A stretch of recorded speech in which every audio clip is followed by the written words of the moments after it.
Hello everyone and welcome back to the Retro Recall. I hope you're doing awesome. Today we have the beautiful custom built AMD Athlon 64 3000 plus PC that we resurrected from the e-waste graveyard.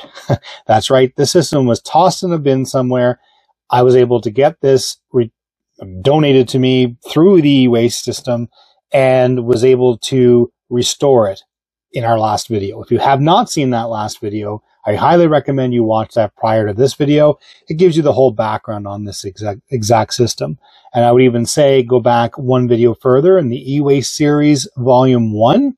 And in that video, you will see when we very first discover this computer, open up for the very first time and see all the wonderful nuances. I mean, this system had some troubles. We had an issue with the CPU cooler mounting to the motherboard. We have a seized video card in terms of the fan that was on it. We also had no hard drive in the system. The floppy drive, hard drive caddy was floating around inside the system, potentially causing damage to the computer, the motherboard, etc. So today we're going to dig right in, and we figured what we'll do is install Windows XP. I figure the system is from an era of early 2000s. And it just makes sense to stick within that same type of era. So Windows XP, I think, is better. Now, that said, everybody may have different opinions, what we should throw on here. I figured just because of the era of the computer, it makes more sense to go with Windows XP. Now, do we go with Home Edition, or we choose to go to Professional Edition? And I think what we'll do is install Windows XP Pro on this system. Windows XP Home was awesome. I love it. This is my original copy. However, I really want to get XP Pro on here. I like XP Pro. I like some of the feature sets that come with it. And I figure what we can do is install that. With that said, let's get right to it.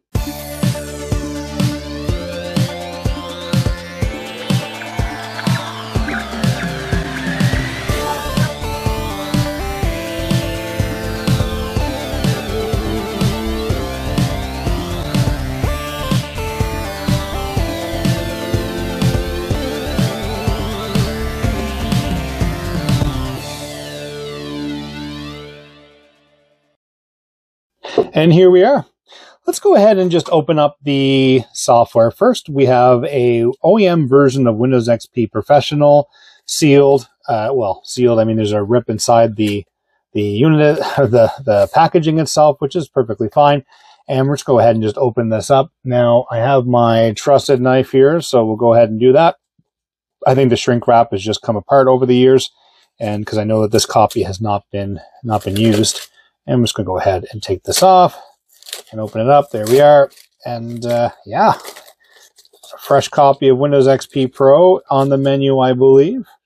And so also one thing we'll be looking at while we do this is we're going to be working to install the video card. We went with the GeForce FX 5200 in the last video just because that was the closest thing to an AGP8X card that we had. It's 128 megabytes of RAM that's on the graphics card, and that was the thing that I figured was closest to the one that came with the system. So I just figured it was best to go that way. So I had to make sure the drivers get installed with that. Also, we'll have to get that Sound Blaster Live installed. But yeah, so we have the Windows XP Pro, and this is the one that would have came with the documentation that would have came with the OEM version. And so it goes on just talking about all the different features and exploring the desktop, all the different contents that we have within the manual here. And, you know, welcome, get ready for a whole new experience. I mean, we're experiencing some of that during the installation, which is great. I feel really good when, you know, really clean and fresh when you're installing a fresh version of an operating system on the computer. And I found as we got newer over the years, quite frankly, ran into less problems. You know, like Windows 98, Windows 95, even that Windows 3.1 build that we had definitely some challenges. So anyway, this goes on about just talking about how to set up Windows, how to install Windows, how to log into the account, how to connect to domain, networking, etc. Because again, the professional version had a bit more networking features associated with it. So we'll definitely get that, we'll get that installed. Okay, so we have the beautiful CD here. Oh, nice and holographic, shiny, with our Windows XP Professional. And if you can see that, that's just absolutely awesome. I loved how Microsoft did that for their discs. Obviously a marketing ploy, but again, it's really awesome. Plus, it shows genuine copy. All right, I'm going to go ahead and just turn the system on, and I'm going to open up the DVD drive. We haven't tested this drive, so I'm assuming it works. If not, we'll very quickly be turning this into a repair video. The system's starting up, and it was just reading the CD-ROM drive there, so, or DVD-ROM drive. Give me my disk, please.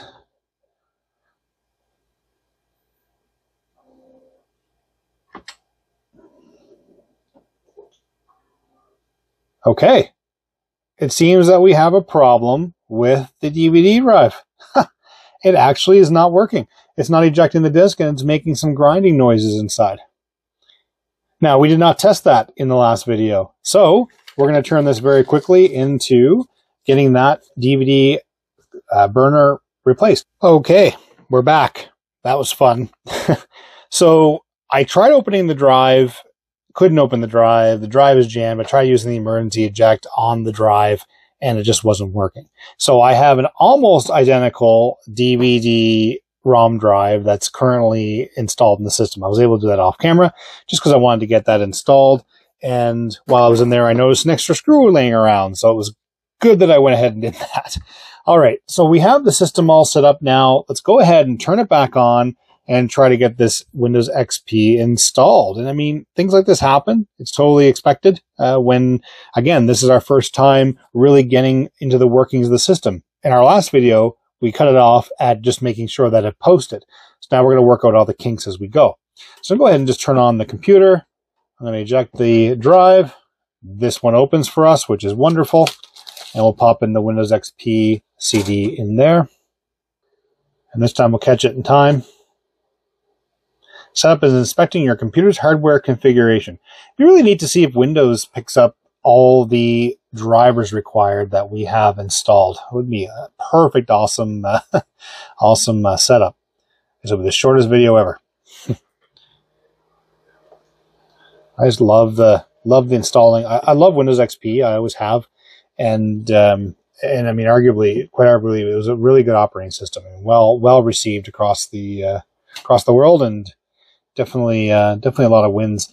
Yeah, tell me in the comments below. I mean, your experiences with systems like this and installing Windows XP and from systems of this era. I'm really curious to hear your stories. And again, as you know, I comment, if you go through all my history, the history of the comments, I always reply to everyone's comment that I can.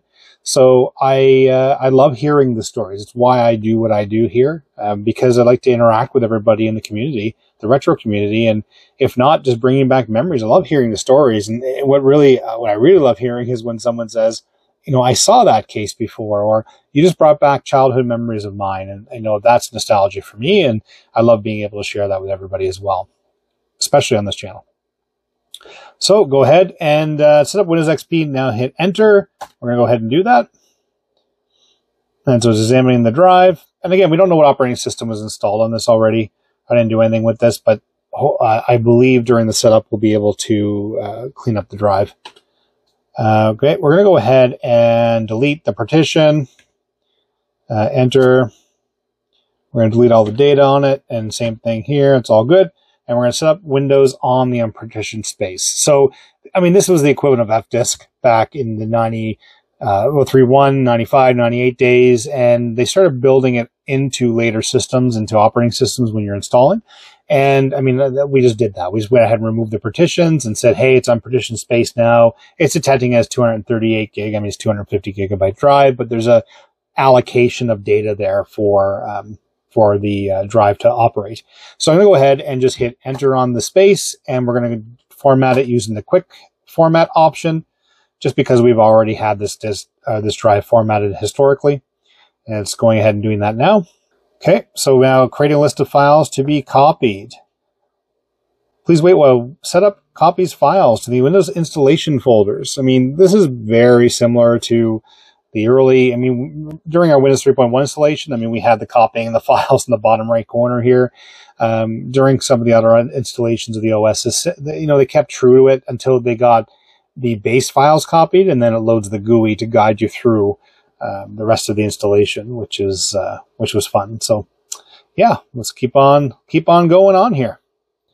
Okay, here we are booting up to the original installation GUI here, which is awesome. An exciting new look. Windows XP Professional sports a visual design that combines a sleek look, clean lines, and appealing colors with a task-oriented design and exceptionally streamlined navigation. Redesigned Start menu makes it easier to find important information and to access the programs you most use frequently. Yeah, this is pretty awesome. Again, giving us that estimated time to install 39 minutes. I'll be honest with you. Again, I'll say it again. I said it before in my last video. I don't always trust that. That's for sure. And they're saying that this is the easiest Windows yet due to the My Documents, My Pictures folders, and how it organizes all the documentation and what have you. And again, this is not a Windows XP installation video. We're just going to take some snippets during the installation till we get to a point where we can, again, understanding what our true scope of the video is, which is making sure that the drivers are all installed and we have a fully working, restored PC from e-waste. So we'll continue on with the install. Okay, so we've gone through a lot of the hardware scanning phase of the operating system installation, and it was interesting because the display kicked in and out about 2 or 3 times. So I'm hoping that it detected the video card and installed it using the XP drivers. Okay, let's go ahead and hit next. We'll go ahead and customize this, the retro recall, and we'll go ahead and enter our product key. Okay, here we are after the key has been entered, and it's asking for a computer name. I'm just going to call it, let's see, Athlon XP 3000. There we go. That way we know which system it is. And next, go ahead and choose our time zone. And it's the right time. So that means that the CMOS that we set up already with the battery, the coin cell, is working great. So we'll hit next. And now it's going to install the network for us. Easily move documents and personal settings to a new computer. Ooh. We could do that with all the other operating systems, but I'm sure this makes it easier for us. Installing the network, continuing. Now, we won't be putting this on the network. There are updates available to the operating system that you can get. There's different service packs you can still get for this. I do not know which service pack that this comes with, if any. And I will, of course, install those as well, just to bring the system as current as possible. Okay, so it says it's completing the installation right now. Work anytime, anywhere. Windows XP Professional offers unique abilities to be able to connect to your desktop remotely. So it did introduce remote desktop connectivity, and Windows XP Professional specifically. That's why I like to have that installed on here. And, you know, it talks about the compatibility with notebook computers. So they really focused on power management, focused on processor utilization, and battery usage, et cetera, et cetera. They really boasted that for the mobile type of computing platform. Plus, of course, they had Windows XP stripped down versions for mobile devices. And, you know, this era, you know, in the early 2000s was really working towards what we kind of have today. So it's just really neat to see this, you know, this operating system running on this old hardware. And I was just thinking something that when I was sitting here looking at it in between takes is this drive is much more beige than the other one was in here. And of course, you know what that means is that, you know, we're definitely going to have to get this all nicely restored back to its original beige color. Okay, so it's installing the start menu items now, and let's continue on. Okay, we have an update. Why are we sitting back at 33 minutes, and why are we going through the similar installation already? Because of this guy. That's right. So during the installation, during one of the moments while we were waiting to get to the end of the installation, the computer locked up. It just locked up on one of these installation screens. And of course, I always test it out by the num lock. If the num lock key doesn't turn on and off, the cycles aren't going through the CPU. It's not working. it won't work. So I tried that memory again in a different slot. I tried my deoxid again. I tried a different stick of memory in that slot. And again, I wasn't getting any response. So I then stuck another stick of memory in there. Yes, I have lots. And it worked. It started to install. It started to go through the reinstallation, but then it came up with a bunch of file copy errors and things like that, which led me to believe there might have been something wrong with the hard drive or an IDE cable, because, you know, data transfer, it's giving me an error about that. But then I was like, well, it was working fine. Nothing changed. And I'm leaning towards memory again still. So I popped another stick of memory in there, and it's been working since, and it's much more stable. So we're going to go ahead and continue on with this setup and see if we can get through, because, so Windows did a recovery install automatically. All I did was when it detected that it was able to move forward, I didn't tell it to go through the installation again, to wipe the drive, anything like that. It automatically knew there was a problem with the installation and rewound itself to a stable space to be able to do the install, which is great. So we're going to go ahead and just continue on with this installation, and I will check back with everybody and let everyone know where we are in terms of the install. Okay, we got through the registering components section of the installation. That's where it had frozen with the bad memory stick. At least I think it's a bad memory stick. Generally, when you're running into these older systems and you have I have piles of memory, of RAM sticks, and I don't know what's tested, what's not tested all the time. And sometimes you think it's a bad stick of memory when it works great in another computer. So that's why they just don't go into the recycling. So it's important to kind of test them based on it. It could be a bad slot, a bad memory slot that's on this board. We're going to do some additional testing on that just to be absolutely sure. But right now we have a 256 and a 128 megabyte stick. And I do have a couple of other sticks here I am going to try to beef that memory up to at least 512. I think Windows XP runs much more happily when it's at least a gig of RAM, in my opinion, in my experience. But yeah, we'll just continue through the installation here and see where we land. Please wait. I have our speakers on just in case. They're sitting up on the ledge there, just to see if that sound card got installed by default as part of the installation. We'll see.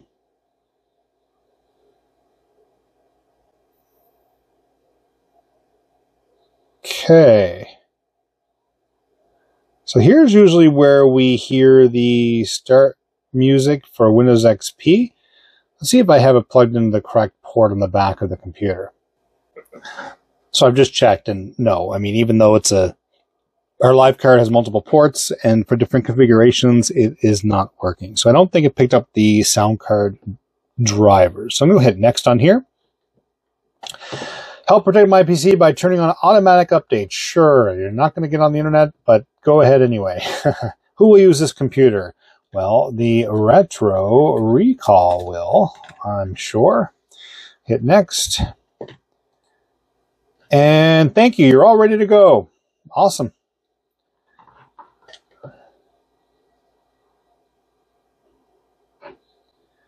No sound.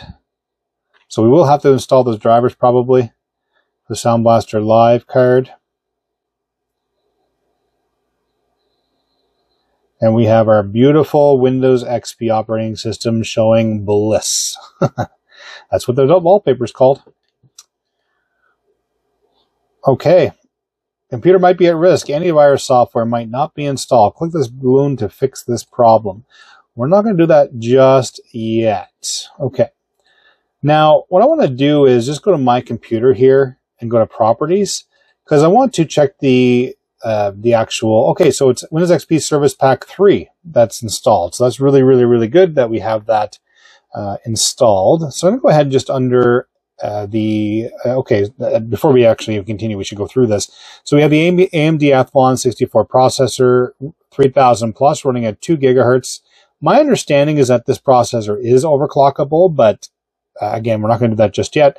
And then we have our 384 megabytes of RAM, and that's, of course, due to the fact that what we just talked about. So I'm going to click on Hardware under Device Manager and just see what we have missing. Did it detect it did. NVIDIA GeForce FX 5200 video card. So it did detect the video card, which is surprising, actually. I expected it not to detect the video card. I expected it to detect the sound card. We have an Ethernet controller missing, and we have our multimedia audio controller, which we know what it is. Let's go through and make sure everything else is looking good. Monitor's fine. Our processor's right there. That's looking really good. And it's showing legacy audio drivers, but I mean, it's just for whatever reason, it's not detecting the audio controller. I wonder if I go in and see if we can select from a list of icons, or icons. We're going to change the picture. List of this. So we're going to go ahead and I will choose a driver to install. We're going to go ahead and multimedia, which would be the sound video game controllers. See if the Creative Lab Sound Blaster Live is in this list. I would think it would be. That's why it, no, okay. All right, so we're going to have to definitely get that installed. So I'm going to go ahead and close that, and we're going to go ahead and get that. We're going to go ahead and restart the computer, actually, because I want to upgrade the memory a little bit, because we want to go from the 384 up to the 512 minimum. And I'll also go ahead and get the drivers for the networking card, as well as the for the sound card. We're back, and all I've done is install. I found another 256 megabytes of memory. So we have two 256 megabytes and one 128 megabyte of memory in here. And all I did was turn the computer back on just to test the memory, and all of a sudden it reconfigured the proper drivers for the video card. I mean, the drivers were installed, but it started to change the resolution, as you can see here. And currently it's installing the Sound Blaster Live audio card without me doing anything. I haven't had to go get any software for this, download any software, or get this installed. So the computer just needed a reset and to do it. Now it's saying Windows has finished installing new devices. The software that supports your device requires that you restart the computer. So go ahead. Yeah, we'll go ahead and restart the computer for sure.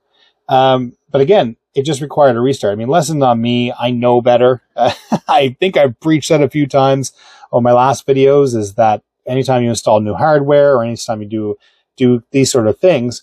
But I just figured that during the installation of Windows that it would have gone ahead and detected that hardware and installed it during the installation. But I guess it just needed some time for the operating system to operate and for it to be restarted to take effect.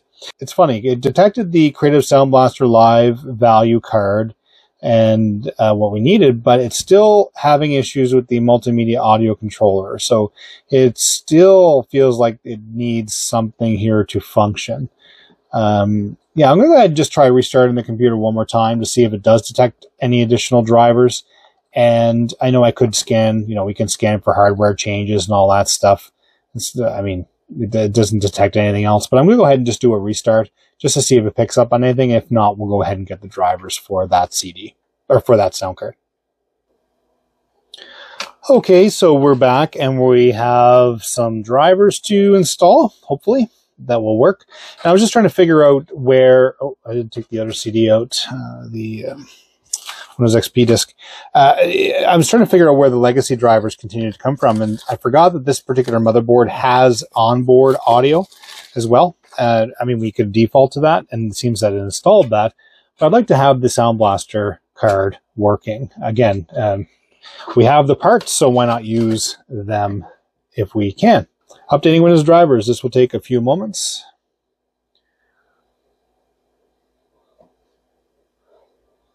Right now I have the camera focused in on the screen. Just want to make sure that everybody can see everything going on.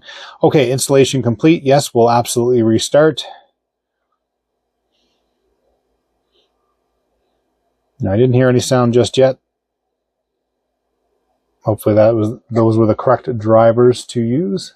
So we're still showing sound, but we're not showing the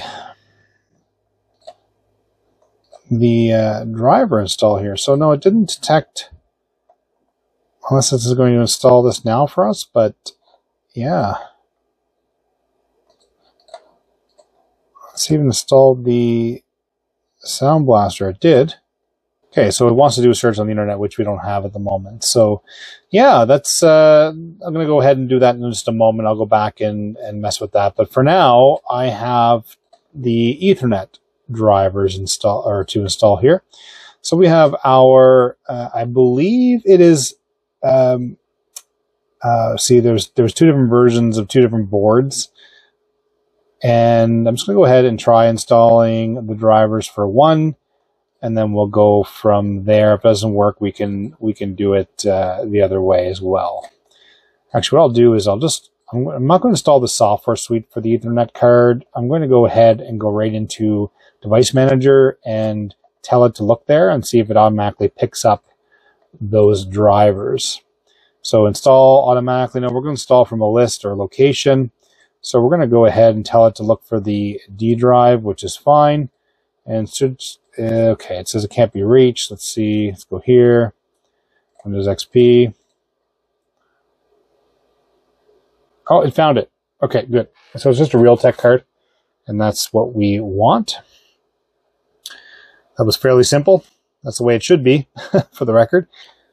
Okay, so I went into the BIOS just to see if we could disable that onboard audio, because that is, I started thinking that the computer did install the Sound Blaster live, so there was no reason to continue chasing that with the live CD because it wasn't the driver that I was looking for.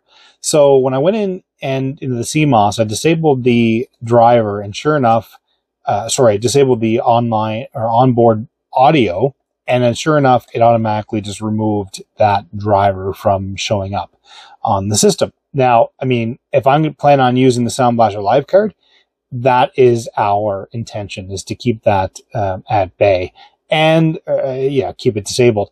But also, we didn't want to cause any conflicts. I should have had it disabled to begin with before continuing on, knowing that we had the audio card, the Sound Blaster card installed. So let's go ahead and do some tests of that audio.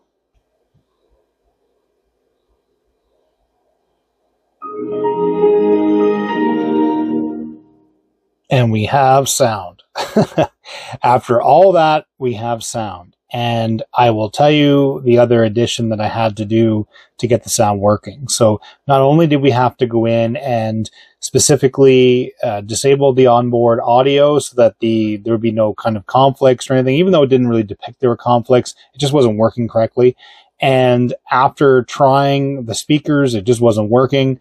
I then took the electrical contact cleaner, the Deoxit, the no-name Deoxit, and sprayed it into the individual sound card ports in the back, and just put the speaker connector in and out of that port. And sure enough, once I did that, it started to work no problem. So we do have sound again, which is, or I should say, we have sound now, which is wonderful. And so I'll just go back into sounds. And so we show our Sound Blaster live, which is wonderful. And then so we have, again, the start menu that we have, which is what we want, which is amazing. Windows XP, everybody, we have it operating, and it seems to be working just fine. So we have, let's just do one final check on our system to be absolutely sure that we have all of our device drivers installed now. We have our disk drives, which is our hard drive, which is great. Display adapters is our NVIDIA GeForce FX 5200. That's the one we used to replace the ATI card that we had. It shows our DVD RAM drive. Floppy disk controllers are great. Floppy disk drives are great. Our IDE drives all looking good. Our controller story all looking good. Keyboards, mice looking good. Our plug-and-play monitor, that's fine. We don't need to mess with that. Network adapters, we did install that using the motherboard driver disk, so that was good. Our CPU is showing there. Hey, let's go ahead and activate Windows. Let's see if this still works. My understanding is it does if you choose the telephone support. Why not try it? Let's activate Windows over no, not the internet now. Yes, I wanted telephone customer service representative to activate Windows. Why not? Let's go ahead and generate a new installation ID. Bam. Let's go ahead and select our country, which is Canada. And I'm going to go ahead and call the number and see if we can go ahead and get this activated. Okay, so I've gone ahead and called Microsoft, entered my information, entered my confirmation code. Let's see what happens.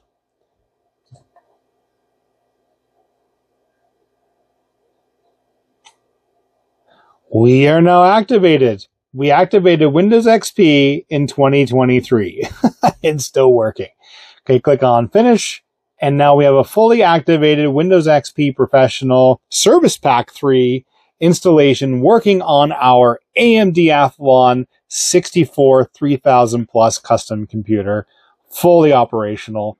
All of this was thrown into the garbage and sent to the abyss, and we were able to recover it. And so I think that's absolutely amazing. So we have another successful system. We ran into some challenges with the RAM, of course. Even after we've gone ahead and configured the system and got it up and running again, we ran into issues with the RAM. We also ran into issues with the drive itself. We had to replace that and get that up and running. And then we ran into issues with the sound card. These are to be expected. This is an old system that we have to work out all the little kinks. Now we have a perfectly good system to be able to test out a game or two. Now that said, let's go ahead and install Star Trek Voyager Elite Force and go ahead and try this. And this works on the Quake 3 Arena engine. So it'd be really cool to see if we get this going on this computer. Let's go. Okay, so we have the Elite Force installed. So let's go ahead and see if it works.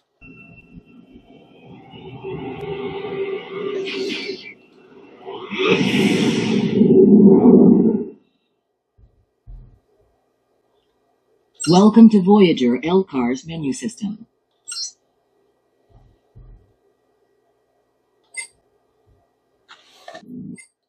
And here we are. Let's jump right in.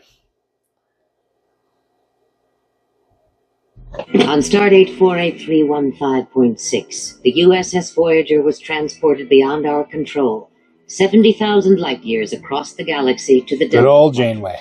There, without aid from Starfleet, we began our 70-year journey home. In our...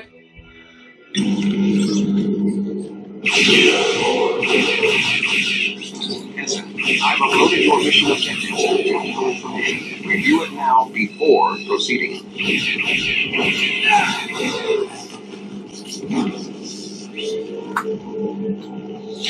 The Borg aren't having anything to do with me.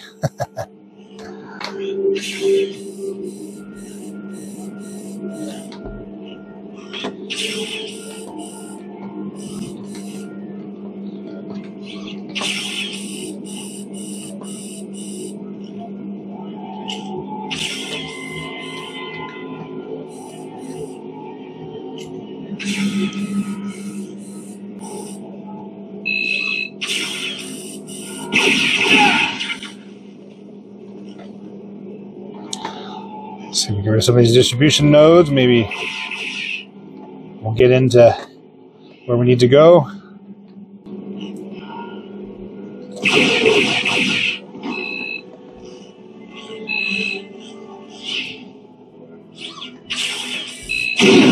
Oh, wasn't very wise.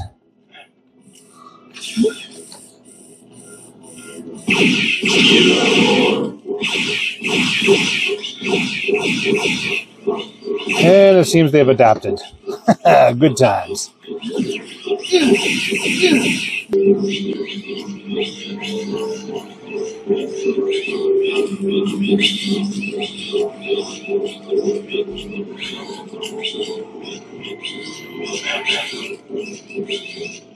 There we are.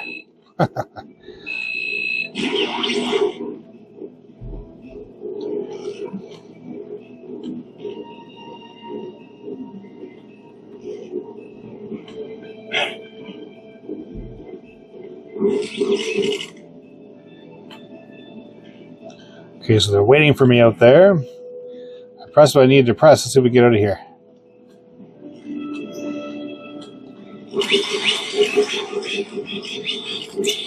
They are not happy.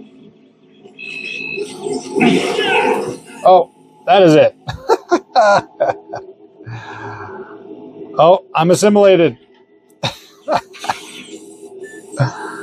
Oh, well, it was a good life for while it lasted. Oh my. That was terrible. But fun nonetheless. Okay, we're here. We're going to call it a video. I think we have a successful installation of our Windows XP Professional Service Pack 3. We were able to get all the drivers configured on the computer. Yes, we ran into some issues, but that's totally fine. That does happen.